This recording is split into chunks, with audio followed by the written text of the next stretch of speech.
Hello नमस्कार प्यारे विद्यार्थियों। आज अपने कक्षा 6 विषय गणित के अंदर प्रश्नावली 6 नंबर को सॉल्व करते हैं। स्टार्ट करते हैं आज, जिसका नाम है अपने पूर्ण संख्या।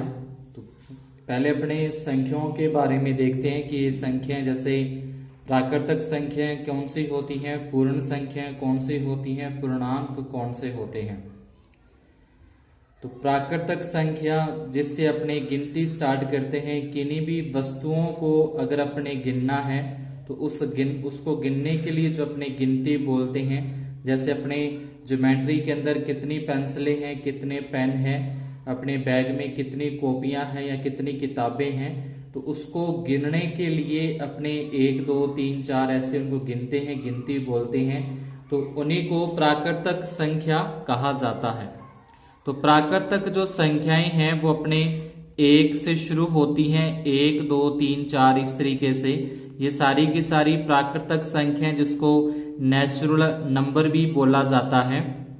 तो ये जो संख्याएं हैं ये 1 से शुरू होती हुई जहां तक अपने गिन सकते हैं, जहां तक अपने गिनती बोल सकते हैं, ये चलती रहती हैं। इसको शॉर्ट में n से भी लिखा जाता है। उसके बाद दूसरी अपने पास आती है पूर्ण संख्या, जिसको होल नंबर बोलते हैं।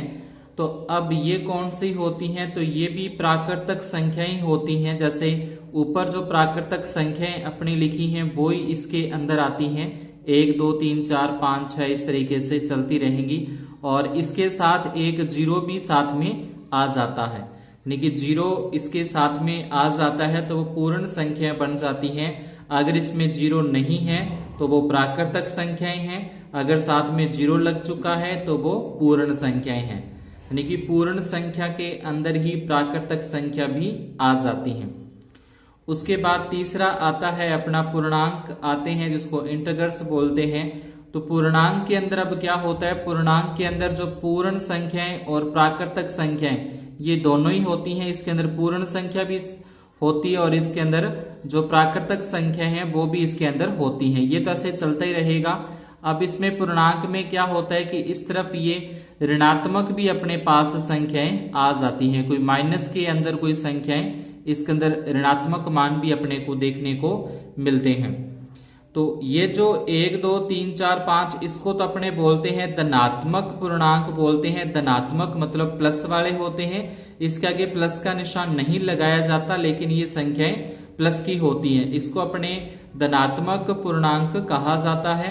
और जीरो से इस तरफ पीछे की तरफ अपने जाते हैं, जीरो से पीछे की तरफ अपने जाएं, अपने बाएं हाथ की तरफ अगर इसमें जाते हैं तो ये अपने ऋणात्मक पूर्णांक इसको कहते हैं। इसको बोला जाता है ऋणात्मक पूर्णांक बोलते हैं। ये हो जाएंगे ऋणात्मक पूर्णांक, जीरो से इस साइड वाले और जीरो से इस तरफ जाएंगे दाईं तरफ, तो ये अपने हो जाएंगे धनात्मक पूर्णांक इसको कहते हैं। तो अपने जो छठी क्लास के सिलेबस में है वो प्राकृतिक संख्या, पूर्ण संख्या और पूर्णांक ही है। इसके आगे भी संख्याओं के प्रकार होते हैं, लेकिन अपने सिलेबस के अकॉर्डिंग अपने इतने ही तीनों को ही अध्ययन इसमें करना है। उसके बाद इससे संबंधित आते हैं प्रश्न, जिसके अंदर पहला प्रश्न अपने को दिया गया है कि निम्नलिखित के विपरीत अपोजिट लिखना है। यानी कि जो अपने को दिया गया है उसका अपोजिट अपने लिख देंगे। तो जैसे यहाँ पे 1 का विपरीत -1 है, यानी कि ये धनात्मक है तो ये ऋणात्मक हो जाएगा। उसका उल्टा यानी कि ये प्लस की संख्या है तो ये माइनस की संख्या हो जाएगी। तो ये क्या है? एक दूसरे के अपोजिट है, एक दूसरे के विपरीत है। इसी प्रकार से बार में वृद्धि। अब बार में वृद्धि, तो वृद्धि शब्द का मतलब होता है ज्यादा, और ज्यादा का मतलब अगर अपने ज्यादा का विलोम शब्द लिखें तो कम हो जाता है, यानी कि अधिक, अधिक का अगर अपने विलोम शब्द देखें तो कमी होती है। तो इसी प्रकार से वृद्धि का अपोजिट शब्द भी अपने पास क्या हो जाए? कमी हो जाएगा। तो इसका जो उत्तर अपने लिखेंगे वो लिख देंगे बार में कमी। इसका विपरीत लिखा जाएगा बार के अंदर कमी, तो बार में कमी यहाँ पे लिख देना है। फिर 30 किलोमीटर उत्तर दिशा में जाना। तो उत्तर दिशा की जो उल्टी साइड दिशा होती है, जैसे अपने पूरब के उल्टा पश्चिम दिशा आती है और उत्तर के जो उल्टी दिशा में दक्षिण आती है। तो इसमें लिखा जाएगा 30 किलोमीटर 30 किलोमीटर दक्षिण दिशा में, 30 किलोमीटर दक्षिण दिशा, तो ये इसका अपोजिट, इसका विपरीत लिख देना है। फिर 80 मीटर पूर्व में, तो पूर्व का अपोजिट हो जाएगा, पूर्व का विलोम शब्द हो जाएगा पश्चिम, तो 80 मीटर पश्चिम में, ये इसमें लिख दिया जाएगा। उसके बाद ₹700 की हानि, तो हानि का जो विलोम शब्द होता है वो लाभ होता है, तो यहां पे अपन लिख देंगे ₹700 का लाभ लिखा जाएगा।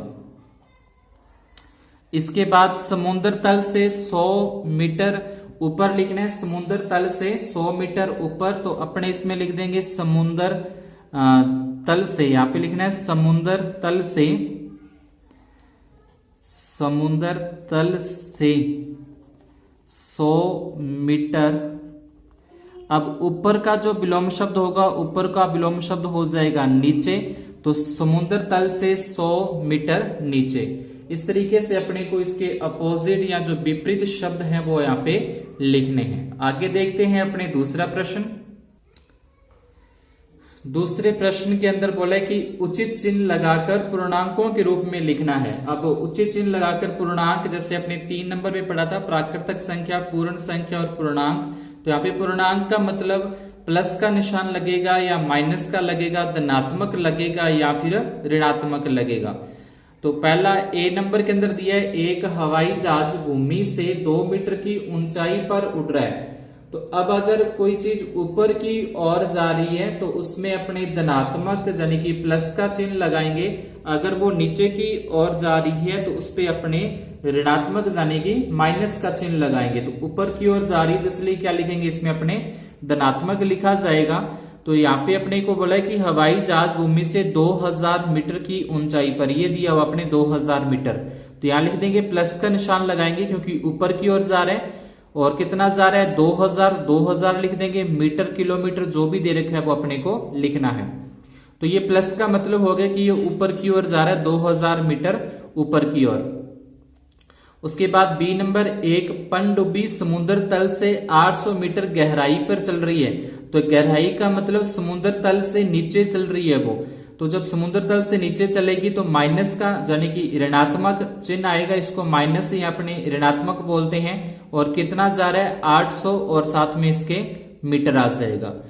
उसके बाद सी नंबर में, खाते में ₹200 जमा कराते हैं। तो जमा कराते हैं तो अपने क्या लगाते हैं, प्लस का निशान लगाते हैं कि अपने खाते में जमा हो गए हैं इतने रुपए।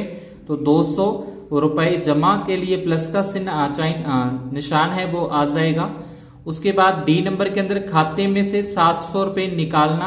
अब निकालने के लिए क्या लगाते हैं, ऋणात्मक चिन्ह लगेगा, तो माइनस के 700, यानी कि जितने अपने खाते में रुपए थे उसमें से 700 निकाल दिए तो 700 उसमें से माइनस हो गए, और जमा का मतलब उसमें जुड़ गए हैं। तो ये 700 रुपए किसके आ जाएंगे, ऋणात्मक आ जाएंगे या फिर माइनस के आ जाएंगे। इसके आगे तीसरे प्रश्न के अंदर अपने को संख्या रेखा पर निरूपित कीजिए। तो सबसे पहले अपने को इस तरीके की एक स्केल से, फुट्टे से सीधी रेखा खींचनी है। जैसे पूर्णांक में लिखा था, बीच में 0 आया था, इस तरफ धनात्मक वाली संख्याएं आती हैं, यानी कि प्लस की संख्या लिखनी होती है। जो अपनी लाइन होती है, संख्या रेखा बोलते हैं इसको।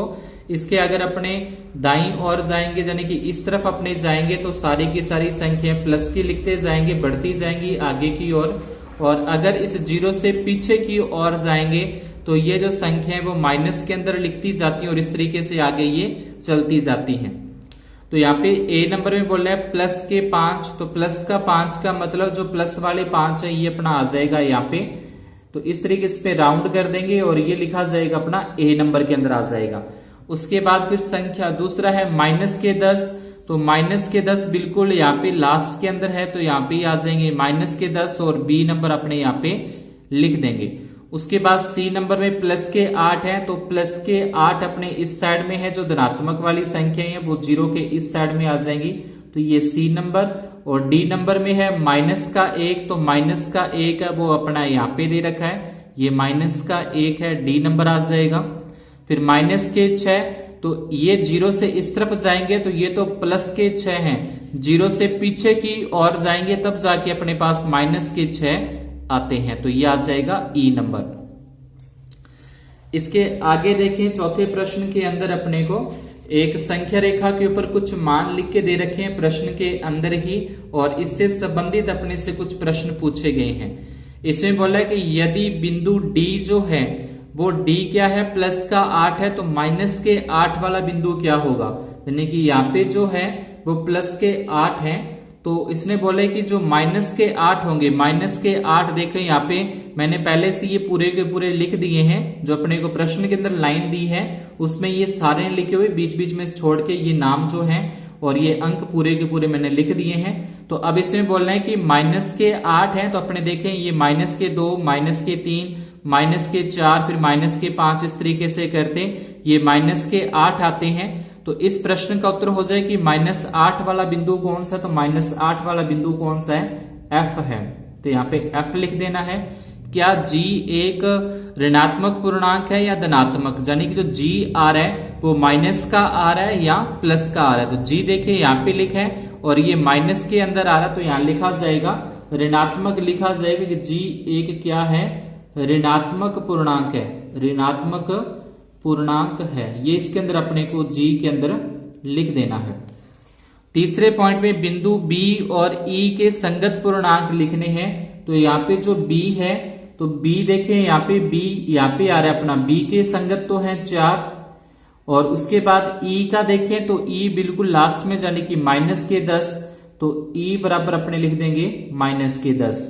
सबसे कम मान कौन सा है, तो अब अपने देखें कि सबसे कम मान कौन सा है यहाँ पे, तो 0। कई बार अपने सोचते हैं कि 0 सबसे छोटी है, तो 0 छोटी नहीं है, 0 से छोटे भी ये जो सारी की सारी संख्याएं आप देख रहे हैं, -1 0 से छोटा है, -1 से -2 छोटा है, इससे ये छोटा है, 3 से ये -4 छोटे हैं, -4 से -5 छोटे हैं, उससे छोटा -6, फिर -7 उससे छोटा है। तो इस तरीके से करते करते जो सबसे लास्ट में ये अपने को दे रखा है -10, इस लाइन में सबसे छोटे हैं। तो सबसे छोटा जो मान आएगा, सबसे कम मान आएगा, वो अपना -10 आ जाएंगे। इस तरीके से सबसे कम मान है। अगर -100 यहाँ पे होते तो -100 भी क्या था, सबसे कम मान था। लेकिन जो संख्या माइनस के अंदर आती हैं, ऋणात्मक के अंदर आती हैं, वो संख्याएं छोटी होती जाती हैं, घटती जाती हैं। अगला लास्ट पॉइंट पूछा है घटते क्रम में लिखना है, सभी को घटते हुए क्रम में लिखेंगे। तो यहां से स्टार्ट करना है 9 के बाद 8 से स्टार्ट करना है, 8 के बाद 7, फिर 6, फिर 5, फिर 4, फिर 3, फिर 2। तो 8 पे तो अपने पास आ रहा है D आ रहा है, तो पहले D लिखेंगे, D के बाद अपने पास C है, C के बाद अपने पास B, उसके बाद फिर A, उसके बाद फिर O, उसके बाद फिर H आ रहा है, उसके बाद फिर G आ रहा है, G के बाद फिर F आ जाएगा, और F के बाद अपने पास F के बाद लास्ट में अपने पास बिंदु बचता है E। तो ये इसके हो जाएंगे, घटते हुए क्रम के अंदर अपने इसको लिख देंगे। तो आज की क्लास में अपने इतना ही करते हैं, बाकी के बचे हुए सवालों को अपने करेंगे अगली क्लास के अंदर। तब तक के लिए धन्यवाद, शुभ दिन। अगर आपको सवाल समझ में आए तो वीडियो को लाइक और चैनल को सब्सक्राइब जरूर करें।